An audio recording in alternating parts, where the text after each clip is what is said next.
안녕하십니까. 감사 스마일입니다. 9월 26일 목요일 아침 방송 즐겁게 시작하겠습니다. 오늘의 한 줄 명언은 보통은 목표를 이루는 것에만 집중하고 그 목표까지 도달하기 위해 어떻게 시간을 썼는지는 잘 생각하지 않죠. 저는 순간순간의 감정이나 어떻게 인생을 보내는지에 집중하려고 노력합니다. 한소희. 네. 정말 좋은 이야기 한 줄 명언에서 감자스마일 이야기 드리는데요. 감자스마일도 지금 목표를 향해서 달려가고 있습니다.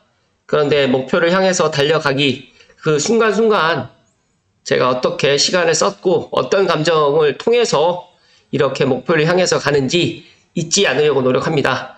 감스님들도 항상 순간순간의 감정, 목표를 향해서 모든 것들을 올인하기보다는 어떤 그런 과정을 갖다가 또 즐기시라는 말씀을 콕 하고 이야기 드립니다.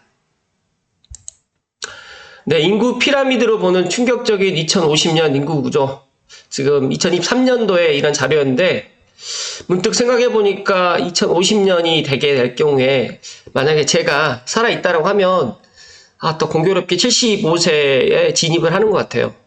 그런데 2050년 75세 이상 인구가 가장 많은 비율을 차지할 거라는 충격적인 보고서가 나왔습니다.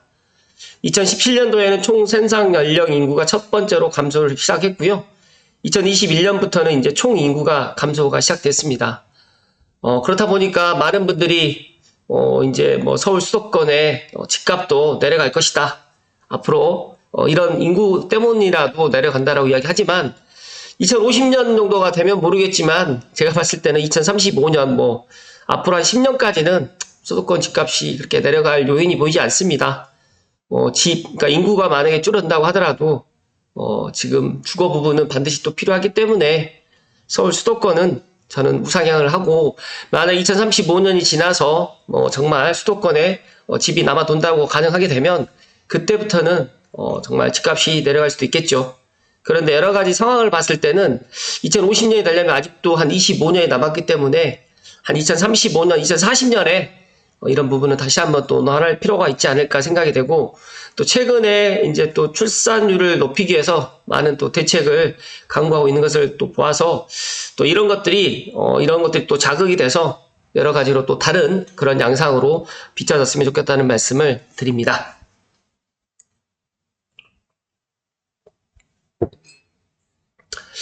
제가 오늘 본론하고 이야기 드릴 내용하고 좀 밀접한 관계가 있는데요. 재건축 선도지구 경쟁 관련해가지고 이제 이게 일산 공원도시로 차별화하겠다.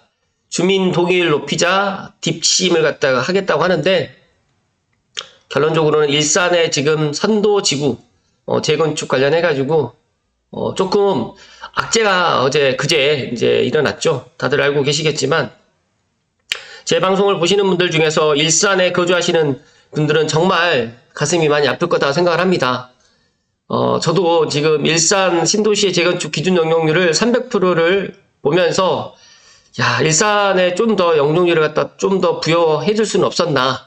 이런 것에 대해서 또 국회의원분들이라든지 관련해서 어떤 누구도 이야기를 하지 않는 것을 보면서 참 고양시는 시장이라든지 국회의원 복이 없다라는 말씀을 먼저 조심스럽게 드리면서 본론으로 들어갈 수 있도록 하겠습니다. 일단 고양신문의 이병우 기자님이 기사 일산 신도시 재건축 기준 용적률 300% 27,000호 추가로 이제 공급하겠다라고 이야기를 했는데요. 국토부에서 지난 24일 날 재정비 기본 계획안이 발표됐습니다. 2035년도까지 10만 4천호에서 13만 1,000세대로 해서 일단 새롭게 1기 신도시인 일산을 재건축하겠다라는 거고요. 기준 용적률을 갖다가 보니까 1기 신도시 중에 최하를 지금 기록을 했습니다.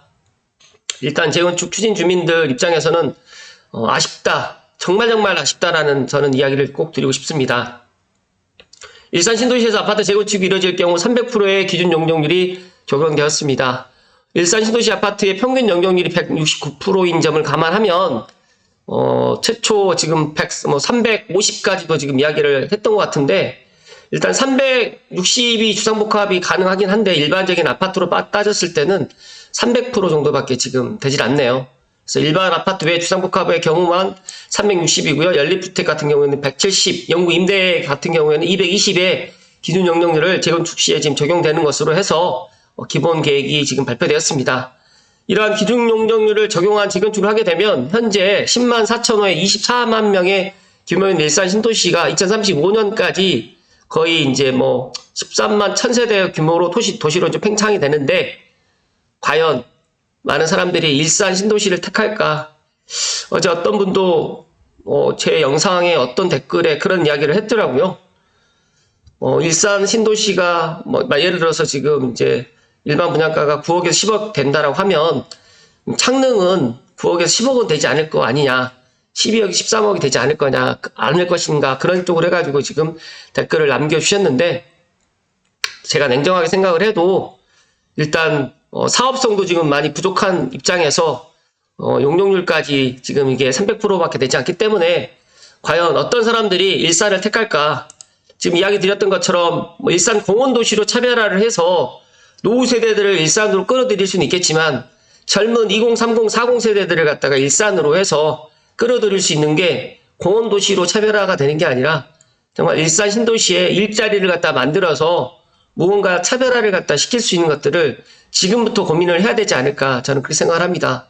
그래서 감스님들만이라도 일산의 재건축 선도지구에 지금 경쟁을 갖다 하는 것도 물론 중요하겠지만, 일산의 일기 신도시에 어떤 것들이 들어와야지만 선도지구에 차별화가 되고 또 일산을 갖다 택하는 분들이 지금보다 더 많아지도록 노력을 갖다 어떤 것들을 해야 될지를 냉정하게 고민을 해야 되지 않을까, 저는 그런 화두를 던지고 싶습니다. 마냥 뭐 일산이 앞으로도 좋아질 것이다, 일산 지금 투자해야 된다 라는 이야기는 저는 드리고 싶지는 않습니다. 냉정하게 생각했을 때 지금 일산의 그 선도지구가 지금 용적률 300%를 받아들고 과연 성공할 것인가는 저는 물음표를 드리고 싶고, 성공을 정말 하고 싶다라고 하면 젊은 20, 40세대, 20에서부터 40세대를 갖다가 어떻게든 일산에 들어올 수 있도록 만들어야 된다라는 말씀을 감사스마일이 강조해서 이야기 드립니다. 현재 선도지구 지정 공모를 준비하는 재건축 추진위원장은 일산 신도시의 기준 용적률이 좀 더 높게 나왔다면 다른 일기 신도시에 비해서 사업성이 돋보이면서 주목을 받을 수 있었는데 아쉽다라고 지금 이야기를 했는데, 아쉬운 정도가 아닙니다. 제가 이거를 제 개인적인 생각을 말씀드리면, 이 기준 용적률 300% 가지고 과연 사업성을 얼마나 낼 수 있을까? 그렇다고 하면 지금 기존에 있는 일기 신도시를 추진하는 이 사업 지구에서는 과연 분담금을 어느 정도를 또 내야 될 것인가 라는 것에 대해서 또 딜레마에 또 빠질 것이다 라는 말씀을 드리면서, 분당을 제외한 다른 일기 신도시가 지금 재건축 사업성이 불투명하다는 이유가 공공연하게 나오는 이유 중에 하나가, 첫 번째가 사업성이고, 두 번째는 자기 분담금을 얼마를 내야지 성공을 할 수 있을 것이냐. 그리고 지금 고양시의 민간 분양 가격 자체가 7억에서 8억 사이에 지금 되어 있는데, 만약에 일기 신도시의 이 선도지구가 만약에 된다고 가정하게 되면 과연 7억에서 8억으로 해가지고 분양을 한다고 가면 이게 성공할 수 있을 것인가? 저는 최소한 10억 정도는 들어간다라고 보거든요. 그렇다고 하면 지금 원주민들, 조합원들 입장에서는 분담금을 갖다 어느 정도를 갖다 지금 감내를 해야지 가능할 것인가? 그러함에도 불구하고 일반 분양이 다 될 것인가는 미지수입니다. 그렇기 때문에 지금 용적률 300%는 일산 신도시의 말 그대로 지금 어떻게 보면 정말 안 좋은 소식이라는 말씀을 조심스럽게 이야기 드립니다.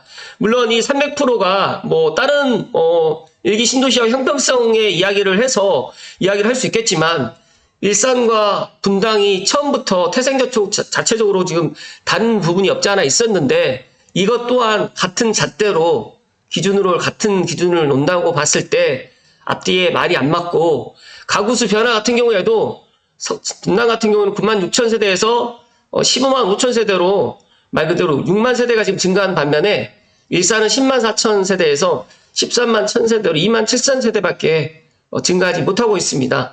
이것만 보더라도 성남 분당만 말 그대로 지금 정부에서는 일기 신도시의 가능성이 높다라고 보고, 나머지 일기 신도시 일산과 중동 3번 평촌은 힘들다라고 지금 보는 건 아닌지, 저는 그런 생각도 조심스럽게 이야기를 드립니다.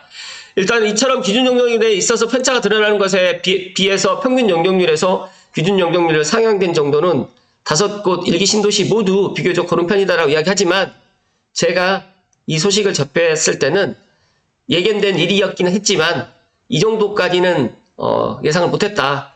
너무한 그런 처사다라는 말씀을 감다스마일이 조심스럽게 이야기 드립니다. 물론 결정된 상황을 갖다 번복하기가 어렵겠지만 그래도 이거를 그대로 좌시해서는 안 될 것 같다는 말씀을 드리면서 일산 재건축연합회 회장님께서는 이 부분에 있어서 용적률을 300%가 아닌 뭐 310%든 320%든 해서 용적률을 조금 더 높여서 사업성을 갖다 좀 높일 수 있는 방안을 국토부하고 또 시에도 건의를 해서 일산이 만약에 300%로 들어갈 경우에는 정말 힘들어진다는 이야기를 감다스마일이 조심스럽게 이야기 드립니다.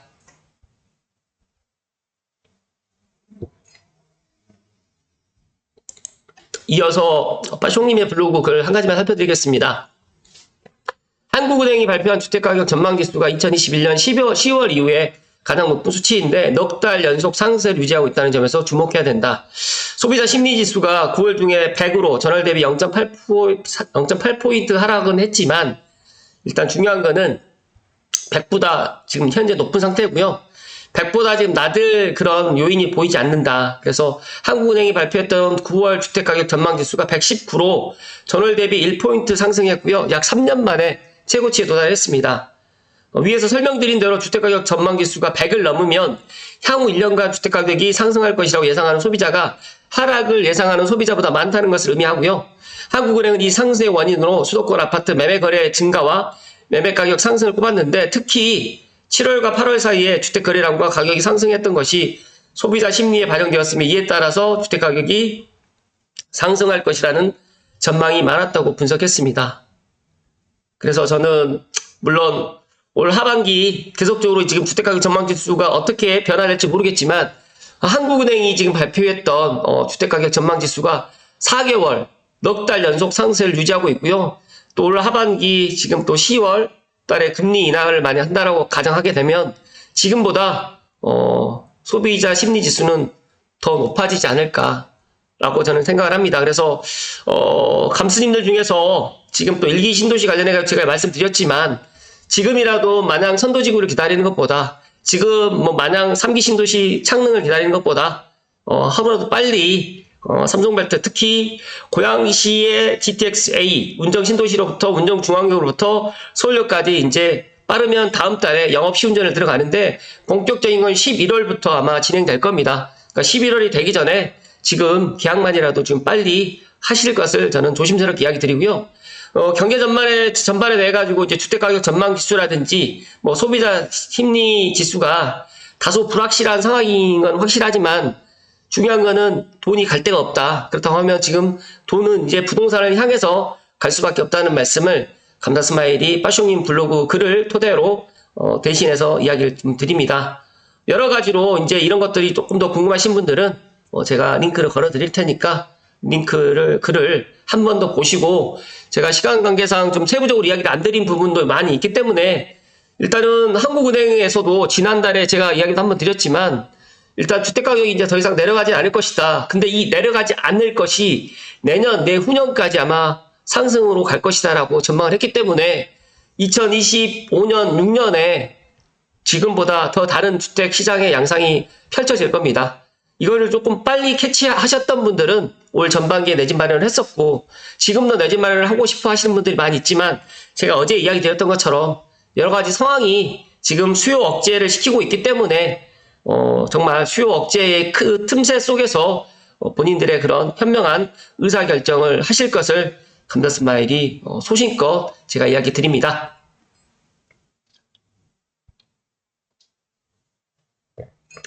많은 분들이 이제 그런 이야기를 하세요. 부동산을 내 집 마련을 갖다가 빨리빨리 하고 싶은데 진짜 내가 내 집 마련을 갖다가 조금 늦췄는데 지난 가격을 보았기 때문에 섣불리 결정을 하지 못하고 내가 만약에 지난 가격을 보지 않았다고 하면 조금 더 빠른 의사결정을 했을 텐데 라는 그런 생각들을 많이 가지시는데 어차피 내가 지금 결정을 하더라도 뭐 주식이라든지 다른 뭐 그런 것처럼 집을 매수하자마자 바로 대팔 수가 없어요. 그렇기 때문에 만약에 내가 능력이 능력을 오버되지 않은 이상 내 능력 범위 내에서 내가 내 집마련을 한다고 하면 최소 2년은 내가 보유한다. 만약에 2년까지 안 된다고 하더라도 1년 정도만 보유한다고 하더라도 충분히 지금의 선택이 나쁜 선택은 아닙니다. 그래서 제가 작년에 정말 아무도 집 사지 않을 때 사라고 했던 이유 중에 그 이유가 하나 있었고, 작년 가을에도 정말 보금자리 특례 대출을 6억에서 9억 구간을 없애버리다 보니까 수요가 줄었어요. 근데 그때도 내 집 마련을 하셨던 분이 있었습니다. 마찬가지로 지금 스트레스 DSR 2단계라든지 여러 가지 지금 대출 총량을 줄여가지고 힘든 상황은 분명 맞습니다. 하지만 이런 상황도 잘 슬기롭게 이겨낼 수 있는 분들도 분명히 있을 거라는 말씀 드리면서, 마냥 새 아파트를 갖다가 고집하지 마시고, 내가 만약 새 아파트를 갖다 들어갈 수 없는 상황이라고 하면 5년, 10년 이내에 준신축 아파트를 지금이라도 선택을 하실 것을 이야기 드리면서, 지금 넉 달 연속 상승세를 유지하고 있다는 게 이 주택가격 전망 기수라는 게 넉 달이 아니라 제가 봤을 때는 향후 한 2년까지는 지금 계속적으로 올라갈 것이다. 그러니까 내려갈 요인이 지금 보이지 않는다라는 것을 한국은행이 지금 계속해서 이야기를 하고 있습니다. 그래서 어떤 전문가들 이야기 듣지 마시고 일단 빠시형님의 이야기 들으시고 그다음에 감사 스마일 이야기 들으시면 분명히 내년에 후회를 덜 하실 거라는 말씀을 감사 스마일이 더욱더 강조해서 이야기 드립니다. 특히 이제 고양시 같은 경우에는 많은 분들이 이제 GTX-A 서울 운정중앙역 개통도 있지만 또 교외선도 남아 있습니다. 그래서 이 교외선에 대해서 짤막하게 이야기 드리면 이제 다음 달 1일부터 시험 운행을 하게 되고요. 한국철도공사에 따르면 연말 개통 전까지 교외선 철로 점검이라든지 열차 검사 등 종합 시험 운행을 진행을 하고요. 이 기간 작업용 차량을 이용해서 구간별 철로를 오가면서 주변 안전 등도 좀 살필 예정입니다. 그래서 11월부터는 전 구간에서 열차를 운행해서 차량 상태 등을 점검하게 되는데, 다들 알고 계시겠지만 올 연말에는 GTX-A 2단계만 개통을 하는 게 아니라 고양에서 의정부까지 연결되는 교외선도 개통을 합니다. 그래서 이 개통 일정도 지금 아직 구체적으로 나오진 않았지만 어찌됐든 간에 지금 고양 능곡에서 출발해서 의정부까지 6개 역사에 30.3km의 단선으로 연결하는 철도가 63년에 8월 개통했다가 2004년도에 운영 적자를 이유로 운행이 중단됐던 교외선 개통도 이제 올 연말에 개통을 하기 때문에 이것 또한 이제 고양시에 어떻게 이야기를 드리면 호재다 하는 말씀 드립니다. 그래서 GTX-A 서울 운정 구간도 지금 개통을 올 연말에 하고 그 다음에 교외선도 개통을 하기 때문에 여러 가지로 이제 교통이 이제 확충이 되고, 만약에 교통이 확충이 된다고 하면 제가 앞서서 이야기 드렸던 것처럼 일산 신도시에 고온도시가 아닌 일자리가 들어올 수 있는 그런 도시로 지금 차별화를 해 나가고, 또 내년에 고양시 경제자유구역을 갖다 어떻게든 될 수 있도록 많은 사람들이 힘을 모아야 된다는 말씀을 오늘 마지막으로 이야기 드리면서 9월 26일 목요일 아침 방송 마칠 수 있도록 하겠습니다. 감사 스마일은 그렇게 생각합니다. 많은 사람들이 고양시에 살고 있고 또 고양시를 사랑하고 고양시를 갖다가 떠나고 싶지 않지만 현실은 그렇지 않습니다. 저 또한 고양시 유튜버로서 매일 아침마다 이렇게 고양시 관련된 소식을 이야기 드리지만 안타까운 이야기를 드릴 때가 더 많습니다. 제가 희망 고문을 갖다 드리는 것이 아니라 지금이라도 고양시, 일산, 창릉이 힘을 모아서 힘을 같이 합쳐서 고양시 전체적으로 일자리 창출을 위해서 노력을 해야 된다. 언제까지 이렇게 불합리한 이런 것들을 받아들이고 수용을 해야 되느냐. 재건축 추진 주민이 아쉽다라는 이런 반응보다 재건축 추진 주민이 정말 아쉽다라는 이런 반응보다 정말 이건 아니다, 이건 잘못되었다라는 이런 반응이 좀 나오고 무언가를 갖다 변화시킬 수 있는 것들을 지금 우리가 해야 된다는 말씀을 감사 스마일이 마지막으로 이야기 드리면서 오늘 방송 마칠 수 있도록 하겠습니다. 제 구독자가 얼마 많지가 않고 제 영상 조회수가 얼마 많지가 않아요. 그럼에도 불구하고 저는 이런 이야기들을 계속해 갈 수 있도록 그렇게 하겠습니다. 오늘도 끝까지 시청해주신 감시님들께 사랑과 존경을 드립니다. 고맙습니다.